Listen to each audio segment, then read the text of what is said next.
Welcome to the Direct Line, the official podcast for OADSP. We're excited to have you here with us today, and if you have comments, suggestions, or if you want to join us in studio as a guest, reach out to me at podcast@oadsp.org. I'm David Rustio, and today we're speaking with Corey Ferguson, who manages the Ohio Life Course Nexus team. Welcome, Corey, to the show. Oh, thank you very much. Happy to be here. Hey, Corey, do me a favor. Tell us a little bit about yourself. Yeah, I'd be happy to. So my name is Corey, and I live in Central Ohio. I am the proud dad of 3 kids, and one of them happens to have developmental disabilities. So for about 13 years now, we've been navigating a personal journey in this space with, living a loved one with developmental disabilities and that sort of thing. So prior to that, one of the things I really enjoyed doing quite often was getting on my bike, going for a bike ride. Okay. Ohio is an absolutely beautiful state and place to ride through. I've ridden from Cleveland to Cincinnati a couple of times. Okay. And the landscape and the experience of that time was absolutely remarkable. So, but I don't get to do that as much anymore between raising 3 kids and working and caring for so many other things. So Sure. Something I used to enjoy, but I look forward to having a chance to get out whenever I have an opportunity anymore. Now, is this a motorbike or one you have to pedal? And it's a pedal bike. It's self-powered with a cadence of pedals over pedals, and it's actually a whole lot of fun. See, I could do that if it had a motor, I think. I don't think I could. Well, that's a lot. It seems like you've traveled a lot on that bike. So, you work for DODD, so tell us about the team you lead there. Yeah, so I am really excited to help lead the Ohio Life Course Nexus team at the Ohio Department of Developmental Disabilities.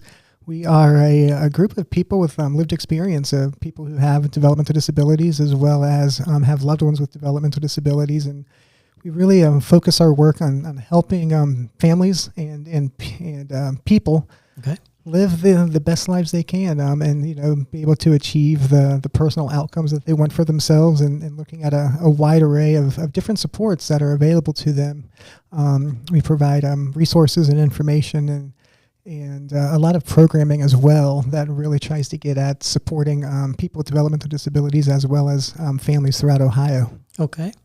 Now, tell us about any current initiatives your team is working on. Yeah, so we have a lot of initiatives that we're currently working on that we're all excited about.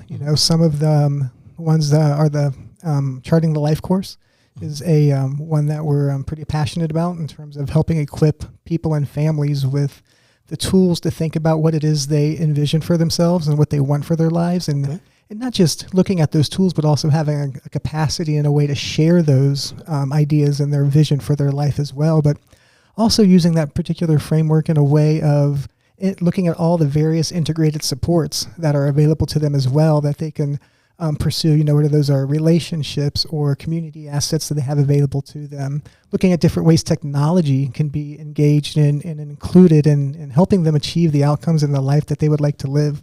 So we do a lot of work with the Family Resource Network of Ohio, who does a really phenomenal job of providing people with developmental disabilities as well as family members information and resources to really understand what it is that they can do to pursue the lives they want to live.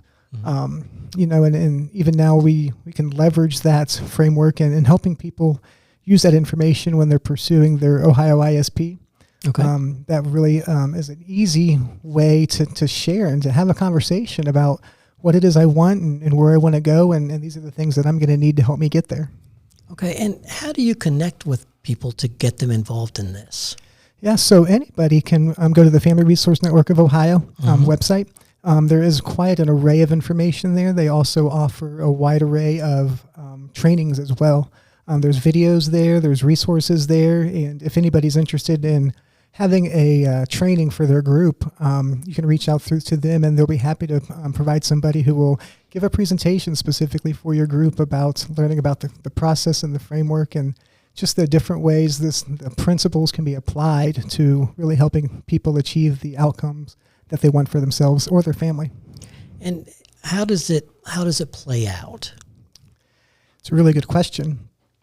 So it plays out in a way in which you are you can learn about the principles and the things put in place for the Charting the Life Course framework, but then there's actually some tools that you can sit down and talk through and look at. And one of the basic, most popular tools is looking at your trajectory. Where am I at now, and where do I want to go? What does this look like in the future? And in that, you can start to identify some of the steps you need to take to get to where you want to go. But part of that also includes taking some time to think about, what do I need to put in place to help me get there? And that's where we talk about these integrated supports.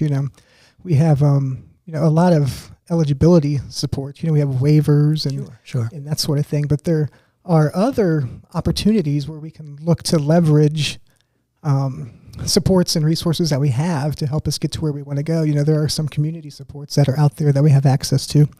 There are also technologies we can put into place, and we all also have our own personal strengths and assets that we can really look at and put into place as well.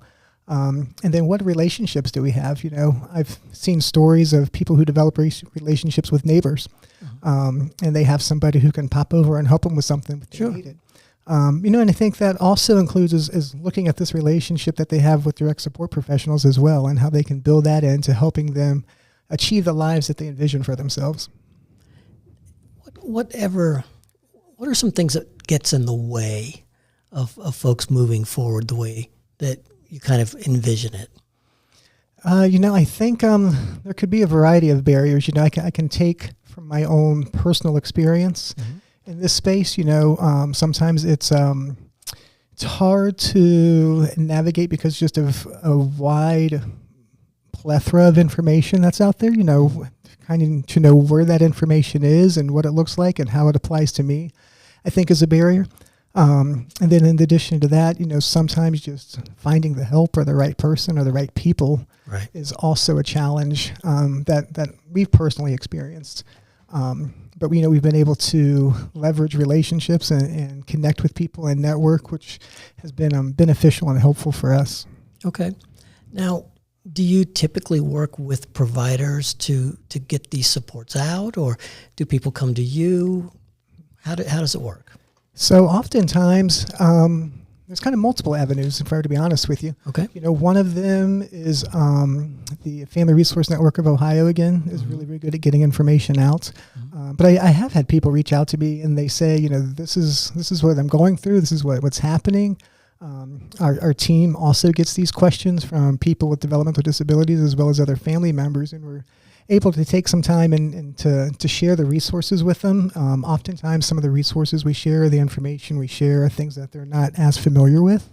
So we really, try to serve ourselves as a information and referral type entity that connects people with either other people who can support them or other resources and information that really help them, get to where they want to be or what they want to do. Now, you mentioned technology a little bit ago. Talk to me about that. Talk to us about that. So technology is really, really critical, I think, and technology could be sometimes looked at as the really, really big things that we use, but I think it also includes some of the small things that we all use. I happen to know somebody who needs to take a medication a couple of times every day. Sure. And they use a reminder on their Apple Watch. And that's how they leverage technology to do the things that they need to do without necessarily needing the support of somebody else to be there to push them or nudge them. So I think technology really plays a big role in a simple way, but also when we look at the greater scheme of remote supports and what that looks like and how those could really be integrated into supporting people with the things that are helpful for them. So how do you and your team interact with DSPs?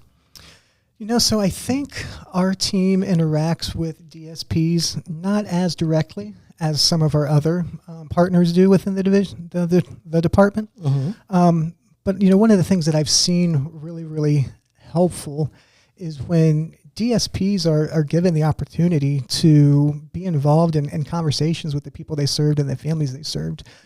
I think sometimes when we get into a space where we're talking about what services somebody needs or what supports might be available to them, that relationship that people served have with their DSP is super, super critical. Okay. And I've seen spaces where having that DSP voice in that room has made a world of difference for people served, because sometimes that DSP knows them the best, and they're able to talk about what they like and what they don't like. And in a similar context, I remember years and years ago, we were in a meeting for my daughter for her IEP, and one of her younger siblings came and sat next to me, and I said, why don't you go ahead and go sit over there so we can have a conversation? And the teacher said, no, he's fine. Let him stay here. So we continued to have the conversation, and at one point in time, he piped up with an idea that none of us had ever considered that worked. And I continue to think of that experience and how we have these really incredible voices who we might not always recognize, but belong in some of the conversations and really provide a valuable asset and information to helping people. Right. And sometimes the DSP is the most knowledgeable about the ins and outs of personality and day of an individual served. Absolutely. Okay. So, our audience is mostly DSPs. So what message would you like to give to DSPs today? I think the message I would share is that I am tremendously thankful for the work that they do. I think that it provides a wealth of really life-giving support to people, and it really needs to be acknowledged and thanked, because without the support of so many of our DSPs throughout Ohio, people would not be able to achieve or live the lives that they have available to them now. Sure. They're absolutely incredible and imperative to helping people live the lives they want to live, and I'm tremendously thankful for that and for them. Even from a personal perspective, we've had some support from direct service professionals, and they've been pretty critical in helping us achieve success and helping our daughter achieve success. So I'm just full of gratitude and really, really thankful for the DSPs throughout Ohio. Well, thank you, Corey, for being here today and for sharing with us. It was nice to hear your personal connection to the field, and so thank you. Yeah, you're certainly welcome. Thanks for having me. You too. Have a great day. Thanks for listening, and join us next time on The Direct Line.